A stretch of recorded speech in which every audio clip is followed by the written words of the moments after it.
Fantasy Football Factory Week 12. I'm with the King of South Mintzy. We got Moody on the sticks. I am Stephen Cheah. We are brought to you by DraftKings Pick 6. New DraftKings customers play $5, get $50 in Pick 6 credits. If you don't know what Pick 6 is, it's super easy. You just pick two or more players to have more or less of a certain stat. Will Jalen Hurts have more or less than 1.5 passing touchdowns?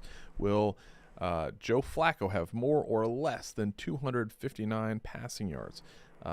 Very easy to use. The more players you add together, the bigger the potential payout. Download the DraftKings Pick 6 app. Again, play $5, get $50 in Pick 6 credits when you get in the action using our promo code FACTORY. So when you download the Pick 6 app, use promo code FACTORY and you'll play $5, get $50 in Pick 6 credits. Shout out to Pick 6 for sponsoring this.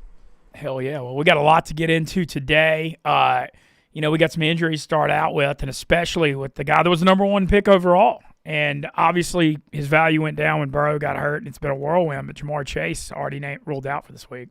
Yeah, not due to injury, but more of a suspension, the spitting incident.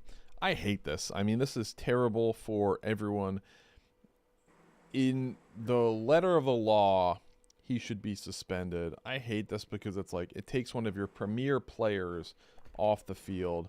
I would prefer a giant fine where if he gets docked a game check or something like that, or I don't know how exactly you do it. I joked on Wake Up Barstool that it should be like an eye for an eye, like Jalen Ramsey should get to just like spit in his mouth or something like that. I would love to see a live stream of Jalen Ramsey just farting in Jamar Chase's face after that. But we don't govern like that. They're going with the suspension, which takes him off the field against a Patriots team that kind of is due for a loss, but they're obviously a really good team. So would have loved to see that matchup, but now that Jamar Chase is out, like the Bengals, very slim chances have gotten way slimmer. And then what does that mean from a fantasy perspective? Mintzy, I know you've been banging the T. Higgins drum for a little bit. Yeah, I have, and he had another good game with 62 and a touchdown. But the problem is Christian Gonzalez is one of the top corners in pro football, and now he'll be on Higgins. And like it was set up for Higgins to have a big game, but now that they're going to key on him, I don't know that it helps. I mean, yeah, it helps his target share, but he's drawing a way tougher matchup. Is Yoshi a startable guy for you this week on I think possibly, and also the tight ends, Noah Fant maybe. But the problem is, though, this Bengals thing's trending downward. I mean, we saw them blow. They lit Pittsburgh up 5 weeks ago, whatever. They scored 12 points. Yep. I mean, this thing's rudderless. It doesn't take a rocket scientist to see where this thing's headed, so it's hard to be confident. Yeah, Moody, how you feeling about the Bengals going into this week? Yeah, I think Yoshi Voss is somebody you have to look at as a cheap option this week, just because, like Mint said, Gonzalez is going to draw Higgins in this. And I'm actually okay with them suspending Jamar Chase for a game. It's just like, brother, you can't do that. You know what I mean? It's just a dumb thing to do. So as much as it sucks to lose Jamar Chase for a big week for some fantasy owners out there in season long, Huge. it's the right move. It's the right move by the NFL. It sucks. I'm looking at Yoshi Voss more than I'm looking at anybody else on that team outside of, Higgins is going to get some targets in this game, but they're going to be tough to come by. So I think Yoshi Voss has some legitimate value. And Noah Fant, if you're looking at him, but he has not been great this season. Yeah. How do you guys view Josh Jacobs now in the Packers running back situation? He left the game with an injury after 40 yards rushing. We're taping this Tuesday morning. His status for this week has not yet been determined. But if he is out, what does this do to your guys' stock in Jordan Love, Christian Watson, Matthew Golden, and the backfield right now? Yeah, I mean, I think Emmanuel Wilson becomes a play because I think they got to sit Jacobs because he's already been trying to play through an injury, and he got hurt again. And I know that this is a very crowded NFC North right now, and so you got a division game at home against Minnesota. I mean, this is important. This isn't one you can take off. But having said that, with Jacobs already fighting injuries and getting hurt again, we got a lot of games ahead. You got to think that they probably sit him out a week or two. And I don't hate Emmanuel Wilson because Green Bay is going to try to run the ball. Yep. Their offense hadn't looked necessarily the best, but I think if you get him at a good price, he's playable. Yeah. What about you, Moody? So I have been planning on this in season long. I have Emmanuel Wilson in 3 leagues because Josh Jacobs inevitably misses some games every single year. This is it happens every single season. So I've kind of been expecting this. I have Emmanuel Wilson already in my flex and DFS for this week. I think he's a start based on volume. And he's a decent pass catcher as well. He can catch the football out of the backfield. We've seen that. So I think he's going to get some pretty good volume this week against Minnesota. I love him as a play, and I like him as a player too. He's got a little bit of talent. He's not Josh Jacobs. He's not as good of a between the tackles runner, but he's talented enough to be able to carry the torch for a couple weeks. All right, let's go through the matchups for week 12. I got one more to mention: Drake London and Penix. Oh, yeah. I mean, Penix. We're not seeing a huge fall off from that. But, yeah, Drake London is doubtful right now for this upcoming week. When he's out, they can't throw. Yeah. I mean, it's big because they don't have a number two. The other receivers are so bad. Right. Like, I've noticed the games he's been out, it like is drastically affected a team more than like anybody in the NFL. It's like crazy how bad it is when London's out for them at receiver. And he is a top 10 receiver. Like, he's really, really good. No doubt. And Cousins hadn't looked good this year either at all when he's played. I actually think the Saints may get a win here on them. And I hate, you look, as bad as the Saints are, I always just hate the Atlanta Falcons. So I'm actually kind of excited for it. All right. Yeah, Drake London out being out is a huge bummer, or potentially being doubtful in the beginning of the week is not a good way to start. But if he's out, yeah, is this time for Kyle Pitts resurgence, Moody? That's what happened the last time whenever London was out and Penix was out as well. They looked to Kyle Pitts a ton. I think that was when he had his 8 or 9 catch game, Yep. whatever it was. So he is someone certainly to look at the tight end spot this week. I'm between him and another tight end this week. They're my top 2 options. Okay. All right, let's go through the games for week 12. We're going to exclude the Thursday night game, Buffalo-Houston, and just go through the regular Sunday night game. We're going to Sunday slate. We're going to exclude the Sunday night game, which is my Bucks going to the Rams, and the Monday night game, the Christian McCaffrey Bowl, Panthers at 49ers. So Sunday we got Minnesota at Green Bay, 41.5 is the line. Packers favored by 6.5. We got the Colts going to the Chiefs, which should be an awesome game. Chiefs favored by 3.5. 50.5 is the total. The Chiefs might need to win that game. No, I think this is it. And I know the Colts just had a bye, but Chiefs at 5-5 at home here. We saw when they played Detroit at home in a similar spot a few weeks ago. They came out and won in a big effort. I mean, they got to win. I mean, you can't look like they're still a favorite to make the playoffs, but they have to run down the Jags or Chargers, and the Jags have the tiebreaker on them because of that Monday night game. Yep. Like this is a must win. Like literally, I know that they've been losing and they're 5-5 and all that, but like literally, this is it. They got to win this game. So I expect a big effort. Yeah. We got the Patriots going to the Bengals. Patriots here by 8.5 on the road. 48.5 is total. We got the Steelers going to the Bears. 45.5 the total. The Bears favored by a field goal. Rodgers thing, I think he's going to play. We'll see. I mean, he looks miserable out there. And I honestly don't think Mason Rudolph is a big downgrade from him right now. Jets going to the Ravens. Ravens favored by 13. 44.5 is total. Tyrod Taylor is the starter. Justin Fields has been benched officially. We got the Giants going to the Lions. Lions favored by 10.5. 50.5 is that total. We're uncertain on the starting quarterback for that game. It could be Dart. It could be Jameis Winston. Seahawks going to Tennessee. Seahawks favored by 13 on the road. Our third straight double-digit favorite. 40.5 is the total. Jacksonville going on the road to Arizona. 47.5 is the total. Jacksonville favored by 2.5 on the road. Cleveland going to Vegas. Cleveland favored by 3.5. Can you pick a revenge game for the Raiders maybe? 36.5 is the total. Philadelphia going to Dallas in a NFC East rivalry game. Eagles favored by 3.5 on the road. 49.5 is total. And the NFC South battle. Atlanta going to New Orleans. Saints favored by 2.5 points. 39.5 is the total. And that is your Sunday slate. What game stands out to you? I'll start with Moody this time. Well, Cowboys-Eagles stands out to me first and foremost. I talk about it every week, how bad the Cowboys defense is. This feels like a get-right spot for the Philadelphia offense. I mean, I think I could see a big game from A.J. Brown, especially with all the, social media stuff that's been going on the last couple weeks. He says everything's fine. They say everything's fine now. Let's see it on the field on Sunday against the Cowboys defense that the Raiders left points on the board against last night. Like, they missed Trey Tucker in the end zone on the very first drive. And one thing that we saw last night, the Raiders offensive line, who we know is bad, couldn't stop Quinnen Williams in that inside pass rush. I don't think that'll be an issue against the Philadelphia Eagles. I don't think the Eagles are going to give up those. They'll give Jalen Hurts time to throw. So that's one game I'm looking at to be a shootout. And then another game that I'm looking at is actually the Ravens and the Jets. I'm looking obviously at the Ravens side, but I think there's a chance for some real fantasy value in that game.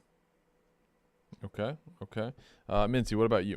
Okay, this is the same theory that it was a couple weeks ago on the Lions Commanders. Detroit's 13-0 off loss recently. And we've gotten to the point where they're just a different team in that dome at home. And it's like very obvious. Golf struggles on the road in colder weather and wind. And their offensive line got destroyed in that Eagles game. I mean, they got killed. But home against the Giants in a bounce back spot, I think there's a chance Detroit scores in the high 30s in this game. One game that I think could have sneaky value is Steelers-Bears. So the total is 45.5. The Steelers are not a good pass defense at all.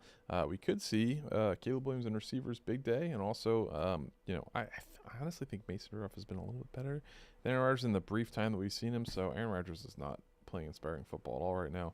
Bears favored by 3, 45.5 total. I think that game could be a little bit sneaky fun. Sneaky fun. I like that. The other one I didn't get to mention a second, the Chiefs Colts is very obvious, but it's 50.5. But I think you're going to see a huge Mahomes effort on Sunday. I think he has a monster game because they got to have this game.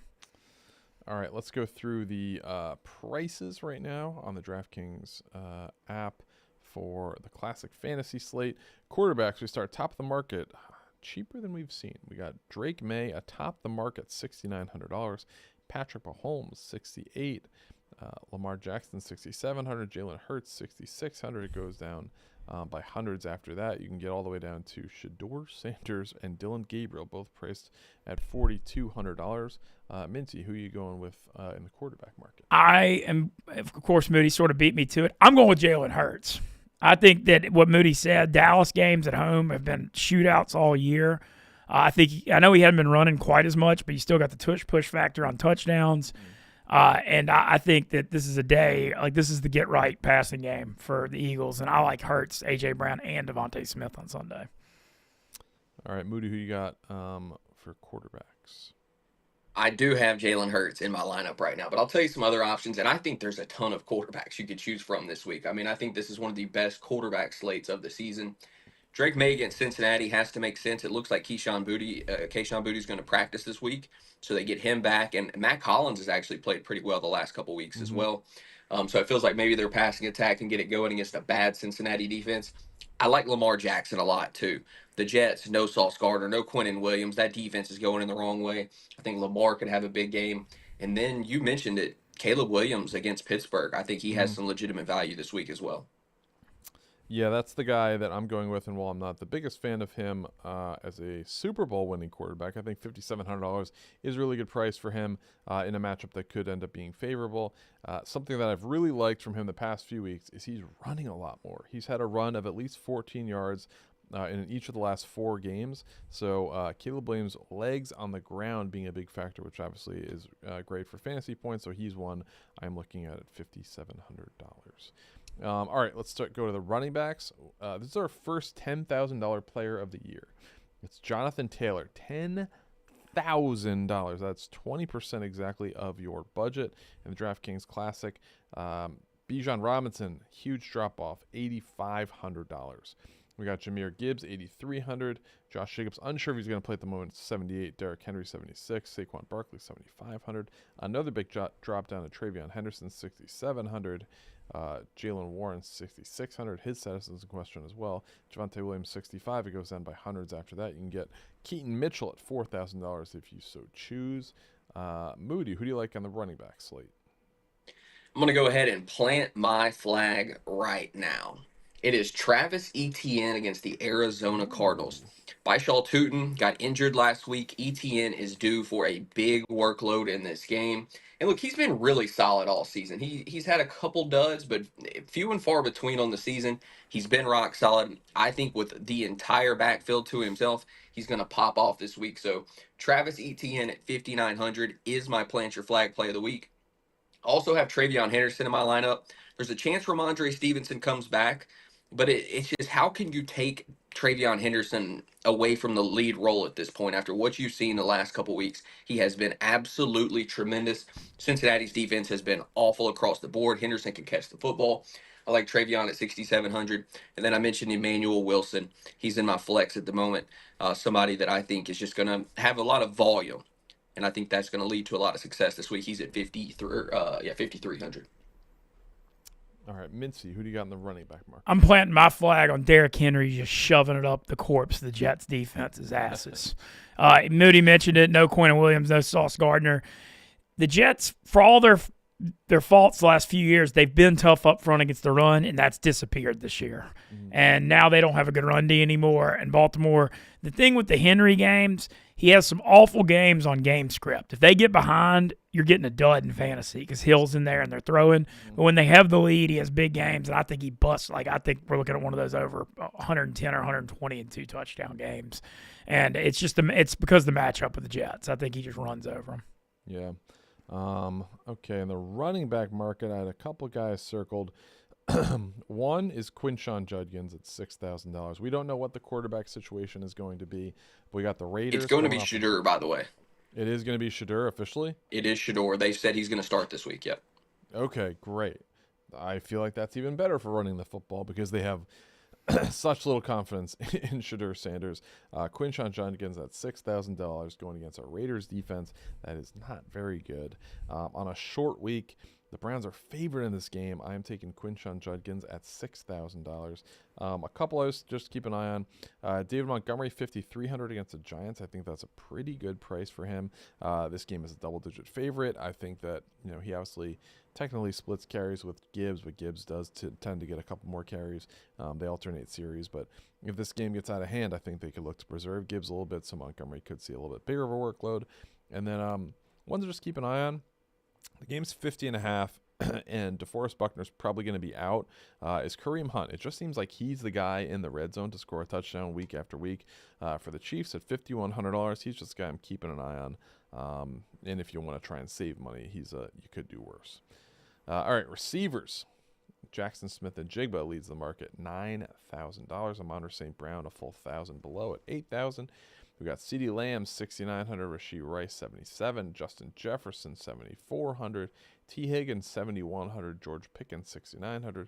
Stephon Diggs, $6,500. Goes down by hundreds. After that, you can get, you can find someone for like $3,200 if you want to go with the A.D. Mitchell route. Moody, who do you got for receivers? My theme this week is dudes that are due at the wide receiver position. A.J. Brown, number one. We were already talking about, look, he $5,900. That's a great price tag on A.J. Brown, by the way. He says drop me from the fantasy team. He had 7 catches, though. He hit 7 for 49. How many yards? Yeah.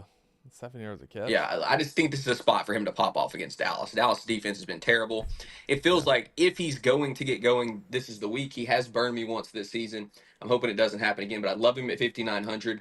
Zay Flowers at $6,300. This Jets defense is equally as bad as some of the other defenses in the NFL. And with no Sauce Gardner, it's only going to get worse. I think he gets going this week. I'm looking for him to have a big week. And then this other guy struggled most of the season. He has caught fire the last couple of weeks. It's Jamison Williams against the Giants at $5,700. J-Mo has scored in each of the last 3. Ever since they changed the play caller there, he's had big games. I think he's going to have another big week. Love J-Mo at $5,700. So I'm spending some money this week at wide receiver, but I'm comfortable with it. All right, Mintzy, who do you got? Well, I mean, aside from Jamison Williams and A.J. Brown, I'm actually going with a crazy stack theory, and I'm just all over this Eagles against Dallas. I already got Jalen Hurts. I'm going A.J. Brown, $5,900. I'm going Devontae Smith, $5,600, and I'm going Jamison Williams, $5,700. So I feel like that's great value. All 3 of them under $6K. I think the Eagles, those games get wild in Dallas. I think they're going to score a bunch of points. And we saw a game earlier this year at Minnesota when Devontae had like 180 and AJ had 100. Mm-hmm. I think that you could see a spot where both of them could have big games. And J-Mo, also I noticed Noah Laporta may get J-Mo the ball more a little bit. I know that you would think, that's a different position. But I think J-Mo is getting got more targets Sunday, and he's coming on. And 5,700 is just still too low of a price. So I went kind of cheap at receiver, but I love the value. A.J. Brown, Devontae Smith, and Jameson Williams all under 6K. I mean, I'm feeling pretty good. Okay, I like that. I'm going a little bit bargain shopping here as well. I'll pick up some. I'll certainly spend my money. Maybe I'll end up spending on Jonathan Taylor. Who knows? But for receivers, a couple cheaper guys I was looking at. Christian Watson coming off a 2-touchdown game. You've seen his snap count go up week after week. And he seems to be the go-to guy in that Packers offense. If they have Josh Jacobs out, I think that could help him even more. But one guy I'm planting my flag on, and I'm shopping in the bargain bin. Luther Burden III. Ooh, like that. With the Bears. So I talked about how the Bears-Steelers game could get a little bit wild. Well, the guy who has seen increased snap counts the past 2 weeks is Luther Burden. He's had 3 catches each the past 2 weeks, 51 and then 27 yards.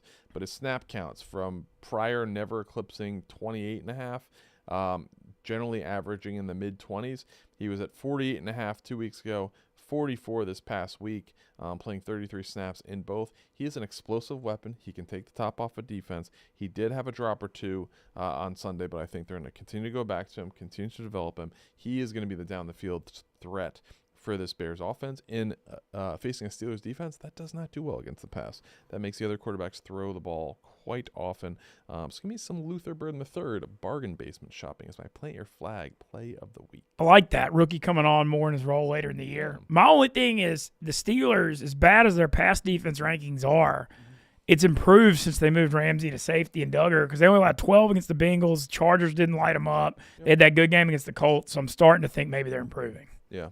I mean, hey, they can certainly get better, but they still allow a ton of passing attempts. Okay. And with those, you're going to see yards. All right. Let's talk about tight ends. Trey McBride, top of the market, $6,800. Highest priced tight end all year, $6,800. Yeah. Brock Bowers, $6,000. Tyler Warren, off a buy, $5,500. Jake Ferguson, $53,000. Travis Kelce, $5,000. Kyle Pitts, $4,300. It goes down by hundreds after that. You can get Cole Kmet if you want for $2,500. Moody, who do you got at tight end?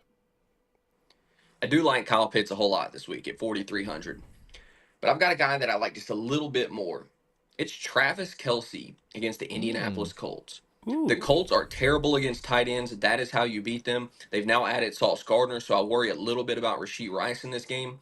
But Travis Kelce, the security blanket for Mahomes for years, had a touchdown last week. And I just think that against the Colts defense that is really bad against tight ends, you're getting Travis Kelce in a good spot in a must-win game for Kansas City. I think he sees a lot of targets in this game. I like Travis Kelce at $5K. All right, Mintzy, who do you got at tight end? I'm going with Hunter Henry with 3,900 against the Bengals, who've been awful against tight ends. They allow 30-something points every week. I think he's in a great spot to catch a touchdown, and Drake May targets him a good bit. And at this price with this matchup, I think it's a good play. Okay. I am going to go with Brock Bowers because I got some money left over, $6,000. He is a guy that is very clearly the go-to guy in this Raiders offense. He is playing a Cleveland team that plays a lot of man defense, and I think man-to-man defense is going to be tough for Brock Bowers, who can eat that up. If you put a safety on him, if you put a linebacker on him, even put a corner on him, I like Brock Bowers. It's going to be Brock Bowers at $6,000. All right, defense. Top of the market is the Seattle Seahawks. What about – oh, yeah, we'll do defensive flex. My bad. Well, all of it. I mean, all of it's flex. You can put whoever you want in flex outside of defense. So, Seahawks defense, special teams. Seattle, $4,000.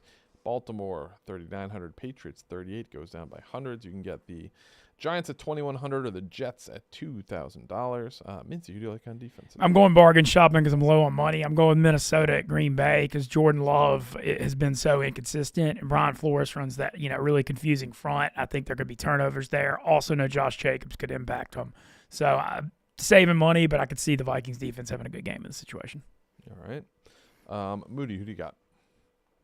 I've got the Cleveland Browns at 2,900. That Raiders offensive line is not good. I think they're going to stop Genty. Game last night.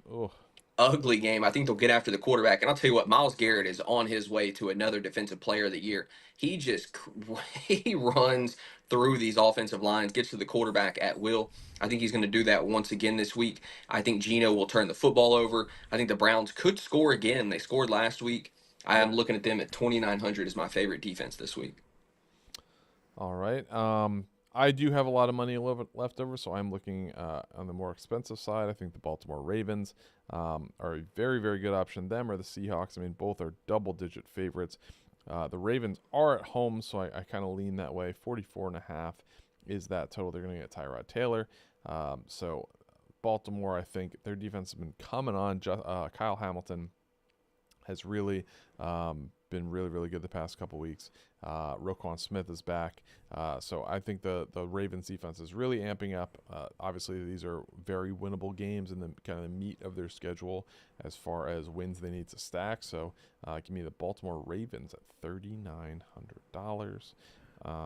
Sorry, Mintzy, go ahead. No, you're good. I just wanted to add my flex play. I'm playing kind of a similar hunch to Kelsey, but I think with the Chiefs in a must-win and the Rashee Rice, Sauce Gardner thing, I like Xavier Worthy on a hunch this week. Yeah. I think you're going to create some touches for him. You may see some jet sweeps.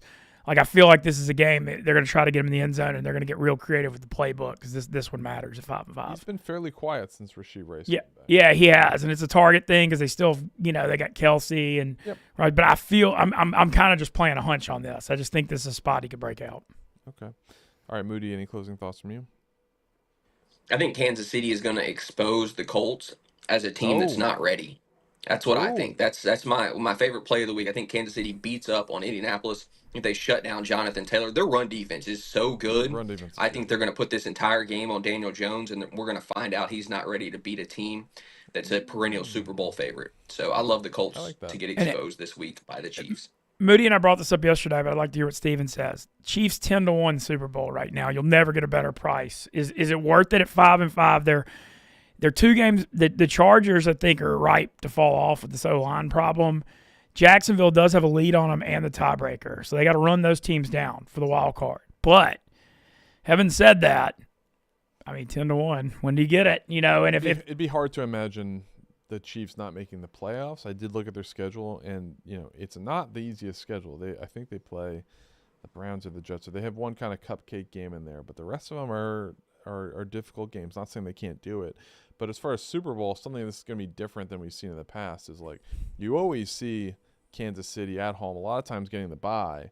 Now we're going to see them on the road potentially for 3 games. I think it's absolutely worth a flyer. I do. I bet Kansas City to win it all a couple weeks ago and parlayed them with Ohio State per Big Cats.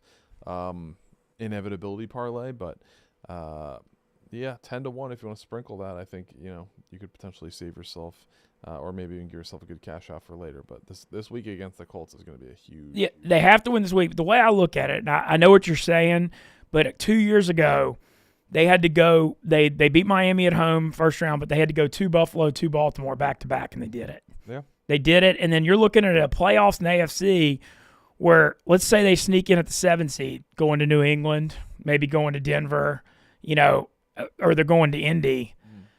I mean, how confident are you in the Colts or Pats at home against KC? Like, what are those pick'em games? Then they're gonna do it 2 more times. No, I know, but like just the fact that they did the back-to-back at Buffalo, at Baltimore before. Yeah, and I just, like I said, I mean, they may well not, but 10-1, you never get that chance. And, I still don't think they're that bad. I think Denver won a really close game against them and played great defense, but I still believe in KC. Okay. We shall see. But for the King of South Mintzy, for Moody, I'm Stephen Cheah. We'll see you this week, hopefully in the winner's circle. And be sure to sign up for the Mostly Sports Daily Fantasy pool on DraftKings. See you there.